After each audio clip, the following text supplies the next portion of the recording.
Luto po ulit tayo. Ulo po natin ng olive oil. Ulo po natin bawang, sibuyas at luya po yan. Halo lang po natin at papupulahin yan. Yan. At hulog naman po natin yung karne ng baka yan. Ayan po natin yung timpla, paminta. Yan.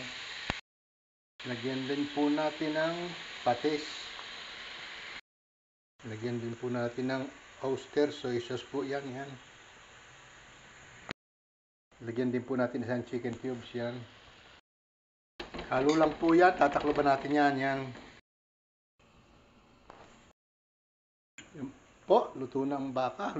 Medyo luto na. Hulog natin yung mushroom. Yung kabuti po yan. Tapos halo po ulit yan. At tatakloban natin yan. Yan. Yan po. Medyo naiiga na. Lagyan po natin yung tubig na may konting farina po na binanaw. Yan po. At lagyan din po natin yan ng labong. Yan, galing po yung freezer. Yan po.